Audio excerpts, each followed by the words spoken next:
सुप्रभात। दिव्य शरीर, दिव्य शरीर। धर्मराज युधिष्ठिर सदेह स्वर्ग गए, यानी देह सहित। तुकाराम भी सभी को राम राम कहते हुए स्वर्ग गए थे। आमई जातो अमुच्चा गावा, आमचा राम राम ध्याव, ऐसा कहते हुए वो स्वर्ग गए। मीराबाई भी सदैह स्वर्ग को गई थी। वह द्वारकाधीश में सदैह समा गई थी, लीन हो गई थी।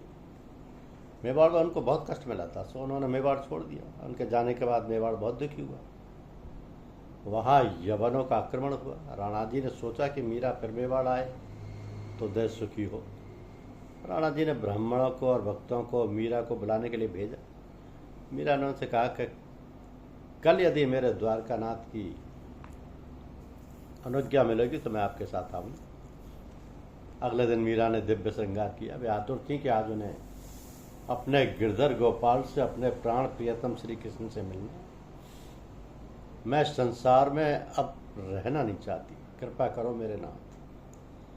कीर्तन के साथ साथ वे नर्तन भी करने लगी। आज उनका अंतिम कीर्तन था। द्वारकानाथ ने उनको अपने हृदय से लगा लिया। मीरा सदैह द्वारकाधीश में विलीन हो गई। कृष्ण भक्ति से उनका शरीर इतना दिव्य हुआ था कि वह सशरीर कृष्ण में विलीन हो गई। आत्मा और परमात्मा का मिलन कोई आश्चर्य की बात तो नहीं, किंतु कृष्ण प्रेम से जड़ शरीर भी चेतन बनता है और चेतन में विलीन हो जाता है। दिव्य पुरुष शरीर परमात्मा में जा मिलते हैं। प्रयाण और मरण में भेद है। अंतिम श्वास तक नित्य कर्म करता रहे उसका प्रयाण कहा जाएगा, और मलिन अवस्था में हाय हाय करता हुआ देह छोड़े उसको मरण कहा जाएगा। पांडव प्रभु के धाम गए, उनकी मृत्यु उजागर हो गई क्योंकि उनका जीवन श्रेष्ठ था और शुद्ध था। उन्होंने अपने जीवन काल में कभी धर्म को छोड़ा नहीं था। धन की अपेक्षा धर्म श्रेष्ठ है। धन इस लोक में कुछ सुख देता है और कभी कभी दुख भी देता है, किंतु धर्म तो जीवन और परलोक दोनों को उजागर करता है। धर्म मृत्यु के बाद भी साथ साथ जाता है, आता है। अब परीक्षित राज करने लगे। उन्होंने धर्म से प्रजा पालन किया। 3 अश्वमेध यज्ञ भी किए। अश्वमेध यज्ञ के समय घोड़े को मुक्तता से विचरण कराया जाता है।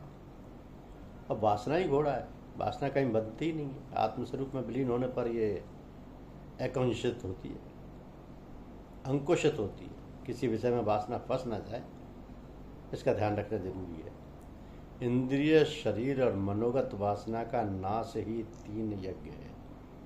परीक्षित ने 3 यज्ञ किए। 4था यज्ञ बाकी था बुद्धिगत वासना का। बुद्धिगत वासना का नाश तो शुक्रदेव जी जैसे ब्रह्मनिष्ठ गुरु की कृपा से ही होता है, तो 4था यज्ञ अभी तक हुआ नहीं था। शुद्ध आचार हूँ तो विचार शुद्ध होते हैं। जल शुद्धि और अन्न शुद्धि की मर्यादाओं के पालन में से सिद्धि मिलती है। आचार शुद्ध रखो, स्वेच्छाचारी का पतन होता है। परीक्षित के आचार अति शुद्ध थे, तो धर्मशास्त्र कथित मर्यादा के अनुसार थे, तो उनमें काली पुरुष का प्रवास ना हो सका। काली ने सोचा कि परीक्षित कुछ पाप करें तो मैं इसमें प्रवेश पा जाऊंगा, लेकिन राजा के मन में पहले प्रवेश करूं तो प्राण में प्रविष्ट हो जाऊंगा। नहीं हो सका। धन्यवाद।